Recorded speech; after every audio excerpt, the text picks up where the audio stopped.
امام بوصیری قدس سر العزیز کا قصیدہ بردہ شریف مشہور ہے۔ آپ نے صرف قصیدہ بردہ نہیں لکھا، اس کے علاوہ آپ نے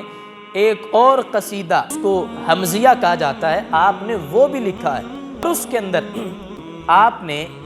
اپنا یہ قصیدہ جو سرکار کی شان و عظمت پر لکھا، قصیدہ حمزیہ، اس میں آپ ایک جگہ پہ یہ شعر لکھتے ہیں، یہ المنح المکیہ کا صفحہ نمبر 99 ہے۔ آپ فرماتے ہیں انما مثل صفاتک للناس کما مثل النجوم الماء،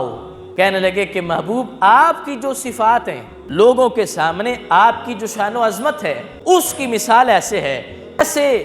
زمین پر پانی ہو اور وہ ستاروں کی شکل تمہارے سامنے رکھتا ہے۔ وضاحت میں کر دیتا ہوں، زمین پر ایک پانی کا تالاب جس کے اندر پانی جمع ہے، آپ جس وقت تالاب کے پاس رات کے وقت جاتے ہیں، رات نہ بھی ہو، آسمان پر ستارے چمک رہے ہوں، آپ زمین پر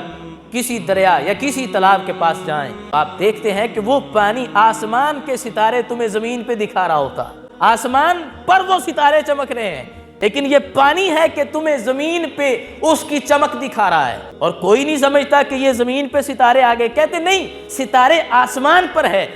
یہ پانی کی طہارت ہے اور یہ پانی کا شفاف ہونا ہے کہ اس کے اندر سے ہمیں آسمان کے ستارے نظر آ رہے ہیں، حالانکہ وہ کوئی قریب نہیں، وہ تو 500 سال کی مسافت پر آسمان اور اس پر چمکنے والے ستارے ہیں۔ تو امام بوصیری کہتے ہیں کہ جیسے زمین کا پانی آسمان کے ستاروں کی شکل تمہیں زمین پہ دکھاتا ہے، حالانکہ وہ چمکتے آسمان پر ہیں، تو کہ محبوب آپ کی جتنی بھی صفات ہیں اس کی مثال لوگوں کے لیے ایسے ہے جیسے تالاب کا پانی آسمان کے ستاروں کو بیان کرتا ہے۔ تو کہا جتنے بھی نبی آئے ان کی مثال اس زمین کے تالاب کی طرح ہے کہ جو ستھرے بھی بڑے ہیں، شفاف بھی بڑے ہیں، اگرچہ حضرت آدم آئے، حضرت نوح پہلے آئے، میرے آقا علیہ السلام کی نبوت کہا کہ وہ آسمان کے ستاروں کی طرح ہے، اور کہا جتنے بھی نبی آئے محبوب ان کے چہروں میں جو نور چمک رہا تھا وہ نور آپ کا چمک رہا تھا۔ وہ نبی اپنے زمانے میں آئے، نبوت ظاہری طور پر وقت ان کا تھا،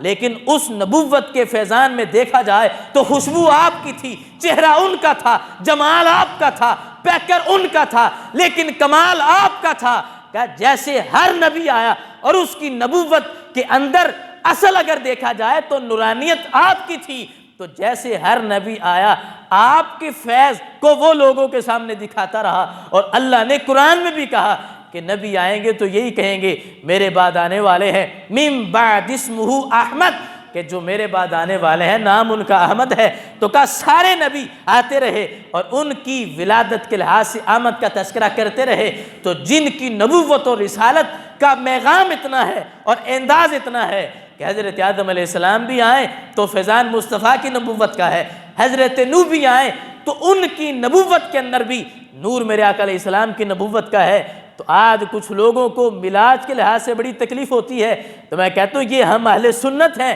تم تو 12 ربیع الاول کو میلاد کا جشن منانے سے روک رہے ہو، لیکن یہ تو وہ جشن ہے کہ جو 12 ربیع الاول سے 1000 سال پہلے سے جشن ہوتا رہا ہے۔